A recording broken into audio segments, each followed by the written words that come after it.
Victor, would you like to highlight any anti-racist initiatives or programs that are driving a lot of progress at the community level? And if so, how do we replicate that in other areas of the world? Well, to repeat a little bit what my sister said, I think generally let's acknowledge that being an African and being a Black person, you are a generation in pain, you're a color in pain, you're a race in pain, and you're a continent in pain. In so many ways, I did say earlier on that Africans are victims of marginalization and attacks and all this discrimination home and abroad. We're seeing what my brother Gary talked about earlier on about the situation in Ukraine, where Africans were selected out even when the war is going on, missiles, you are still discriminated even in the middle of the missiles and all that. So let's look at the community home and abroad, the community at what level, the community in Africa and the community outside the continent. So what I see, let me go a little bit. When I was a little boy growing up in northern Uganda, my mother always told me that, because everything appeared like we were on the brink of destruction, because everywhere I looked, I saw fear, I saw suffering. And time and again, it was that feeling of us versus them. And you wonder, why are we fighting? Why are we attacking? Why are we killing each other like this? And I thought this was going to be something to end. But my mom always told me that the world we are in, we are created equal, and diversity is an opportunity for us to know. But one thing we need to know is that it comes down to tolerance. It comes down to understanding, to know that I exist, I'm a human being. You're existing, you're a human being. And we have different religion, different gender, different color, different history. We need to know that only when we come together that we can realize the need for us to appreciate our humanity. But then coming along, it became so apparent that we are moving from one crisis to another crisis. And then the issues of marginalization, discrimination became one of the deepest wounds to heal. And it's a big wound that remains today. It continues to define humanitarian racism, employment racism, development racism. Right now, as an African, for you to leave the continent, to travel to Europe, without a vaccine certificate, you can't even get a visa. But yet our continent is open, saying that, anyone, you don't need a vaccination visa to travel to Africa, to many countries now in Africa. But for us, for you to get a visa, you must produce vaccination certificate. I think what is important, the community are looking for, we don't want to, I want to come in a community where development is empowered with marginalization. We want development empowered with inclusion, inclusive politics, inclusive policies, inclusive development where all tribes, all race, all gender, all generation, we don't need to be fighting against one another. And most important, lastly, as a continent, it comes back to Africans. What are we doing to support ourselves? If we create that environment of intergenerational mistrust, intergenerational confrontation, until the leaders agrees on the need to forge and mutually agree on intergenerational co-leadership, we're always going to be fighting and attacking each other. We can't accept to be used as tools for violence or tools for injustice. We already have been fought enough. Can we agree to get out of this social crisis, out of this health crisis, economic crisis, political crisis, humanitarian crisis? All has been about marginalization. All has been about discrimination. And time and again, coming back, we have xenophobia. We have, family, tribal ethnicity, all these kind of things. It manifests in some. I think there's racism at all levels, but also let us know, apart from racism, what do we do back home? Where's ethnicity? Where's tribalism? How does that amount to the, more danger than even the racial discrimination back home in the continent here? So these are the kind of things that we shouldn't be blaming so much them and forget about what we are doing in order to, still sustain this kind of suffering. I would say we can go forward together as a continent, but we should be determined to end the violence against one another. Most importantly, let us let go the pain. I know humanity is now at its weakest point, where with Corona coming in, we are all weak. But one thing I want to appreciate Africa, which I hope it will always be like that, we are a nuclear-free continent. We should remain nuclear-free. Let us be free from nuclear weapons. Because why are we manufacturing such weapons to destroy fellow humans? So I don't think we should imitate anything of that nature. But let us stand our ground as a continent that has been through the worst, but we are coming up and standing to count on our own strength. Thank you very much. Thank you, Victor. Tenjue, let's talk about engagement.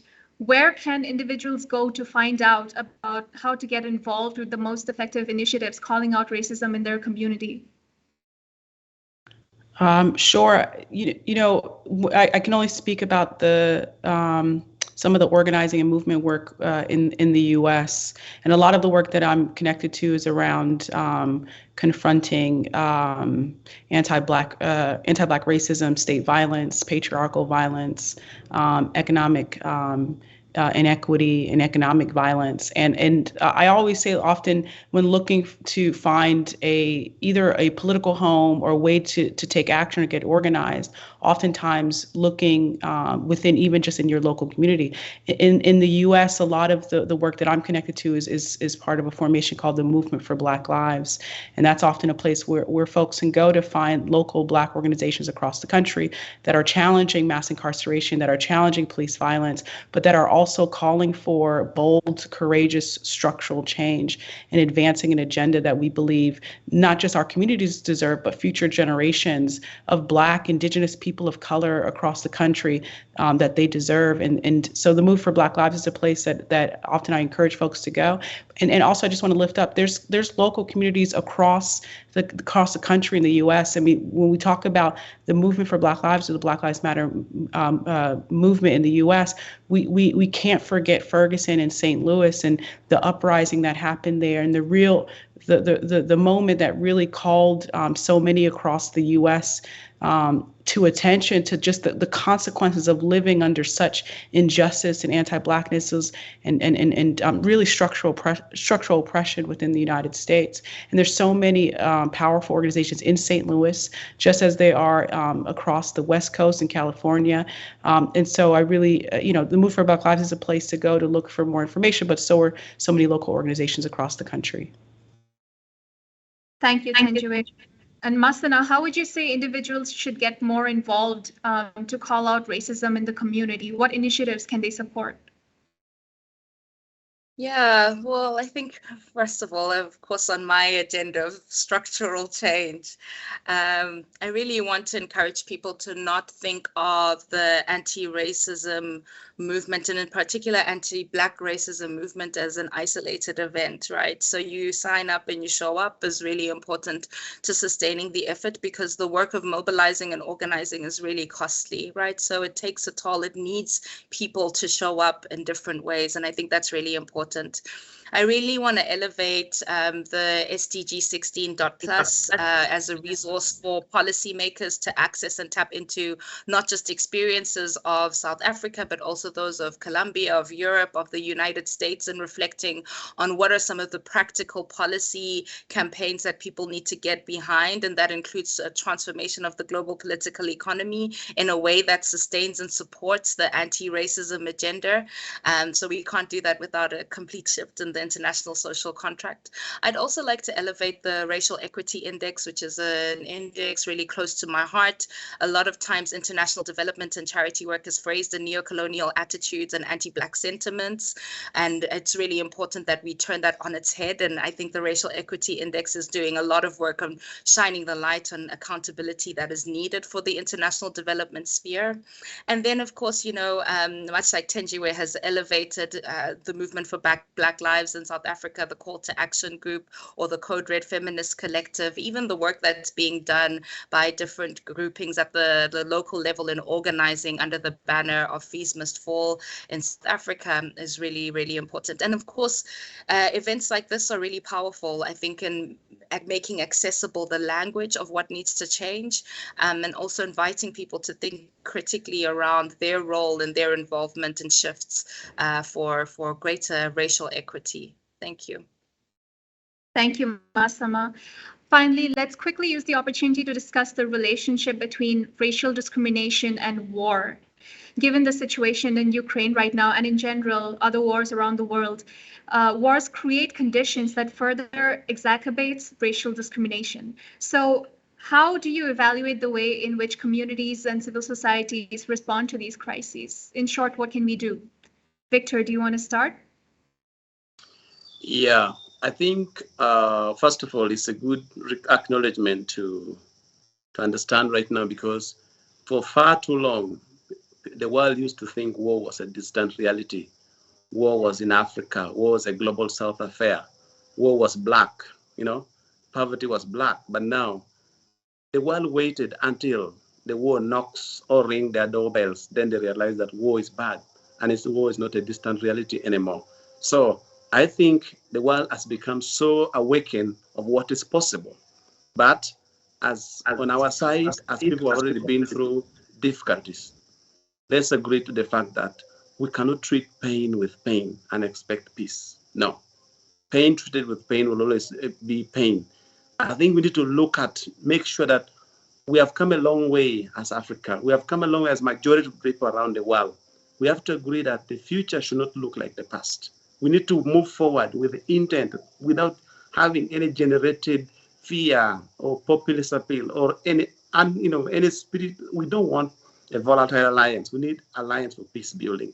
And at the end of the day, let's embrace the spirit of nonviolence and inclusion and respect each other. And most importantly, we cannot be compassionate by proxy. We need to help brothers and sisters caught up in hardship of conflict. And you see, I know politics has become emotionally so confusing and exhausting, but we cannot let go our ability to still do good in our societies. Thank you, Victor. Masana, over to you. Yeah, well, first of all, I think to build on what Victor said is really the assumption that Europe was built on peace and not complete pillage and exploitation and violence is a lie, and I think it's really important to understand that the complete lack of action on the Palestine, the complete ignorance of the complete violence in DRC, the violence we see completely to be waged in proxy wars in Syria, or the violence that we see in Colombia, and even the fact that, the US government continues to intimidate the South African government for wanting to enact a progressive social contract that provides resources for its states. For me, there's a real innate violence in the ways in which the international political economy and the big actors in the political economy, including the Security Council at the UN, organize our lives with very real implications, implications for people who are completely vulnerable and caught up in a system that continues to remind them that they are not human. And so for me, when we talk about addressing war in the time of Ukraine, the big question is really, how do we address the ways in which violence continues to accrue benefit to those who are most powerful and completely ravage those who are most vulnerable and seeking coherence and connection in a system that hates them. And that for me is really the big sort of oomph is, we know the system is not working for us. How do we change that? How do we ensure that there's greater accountability for a minority or a handful of states that are able to sell arms and preach democracy in two different locations within 1 hour of each other? Thank you. Thank you for raising that, Masana. Tenjue, any final thoughts? Yes, briefly, but I do have to just acknowledge Masana. Your words are just sitting with me and gives me chills. And I just think two things are important when we think about war and violence and peace. And one is that we must not look away. And two, this is all deeply interconnected. And the piece around we must not look away is there is a deep and profound connection to the violence that people are feeling on an everyday level within their community, within their home, within the place in which they live, to the violence that's inflicted around the world. The killing of Breonna Taylor within her home while she was laying in her bed is directly connected to living within a country with a government that perpetuates imperialism, that has foreign policy, that has been inherently violent around the world. And so we have to understand that to protect and defend is a moral and political responsibility and duty. And the only really way to fight for freedom for any people is to understand that we must fight for freedom for all of us. And the other piece around not looking away, there has been so many wars and violence waged on so many people every single day across the world. And again, it's our moral duty and obligation. What's happening to the people of Ukraine is powerfully is harmful, and we must challenge that. We must challenge war. We must call for peace, and we also must acknowledge what's been happening to people around the world, whether it's the Palestinian people, Black people around the world, and demand and call for peace. Militarism, economic violence, police violence, patriarchal violence, these are all interconnected. Our duty, our job, our responsibility is to advance a vision that demands an end to all and calls on us to build something new.